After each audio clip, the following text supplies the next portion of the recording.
Hey guys, Vok here. Literally 10 minutes after I finished my ideology video, did I see that chapter 206 was released, and holy fuck, it's getting intense. Next video will be on Berserk, but I gotta cover chapter 206 because things are getting mental. We open with Gudrid finally going into labour, albeit premature. However, the opening cover, we can't relax, as a group of Native Americans have made the advancing move to engage in war.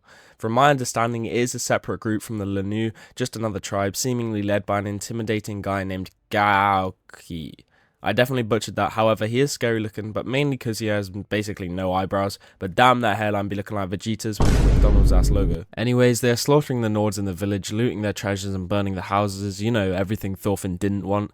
Cordelia sees the tribe begin to advance to the house that Gudrid is in, as she is holding Kali. Cordelia is the strongest chance of survival for the group and must fight to survive. Although raised as a woman, they were born a male to the beast Thorkel, meaning their genes are no doubt elite, as we can see with their stature. Despite being against violence, this is where I see Cordelia resort to fighting in order to protect her loved ones, as I really don't see her dying alongside Gudrid, Kali, and the unborn baby. I don't see Yukimura taking that route, as surely Thorfinn would lose his mind and begin to slaughter the tribe if he found out his wife and 2 kids were murdered. It is not something you can just look past, even with his current ideology, as he is a human after all and everyone is flawed to a degree. It's definitely something Miura would do to Guts in order to break him further, but luckily Cordelia will clutch up, I'm sure. It makes sense for her to fight, but the peace with the natives is all but over for good now, as they have killed some of the Nords already.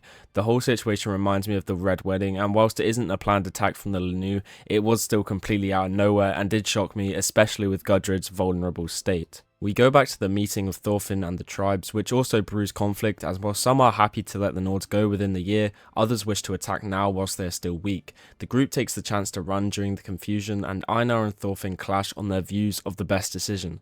Einar accuses Thorfinn of caring about his oath of pacifism more than the village they have built. However, Thorfinn attempts to claim the Lanu are still not their enemy unless they are considered one. I have to side with Einar at this point, as the Lanu are clearly hostile, if not growing it, and the Nords have been messing up severely with their peace negotiations. The chapter ends with a native aiming his bow directly at Thorfinn, and it seems like a fight is about to occur. Unless Thorfinn is hit by some arrows, I doubt he will fall. However, this may be the time we see either Bug Eyes or Einar suffer a fatal blow, and Thorfinn's ideology will be tested to the extreme once more. We have to wait a month for the next chapter, annoyingly, and I will have my finger on the pulse for when it drops, as my adrenaline was spiking from time to time in this chapter, which hasn't happened all that frequently in the current arc. Like I said earlier, the next video will be back to Berserk. Despite that, I hope you enjoyed this little review of Vinland's latest chapter, and I'll catch you lot in the next one. Peace.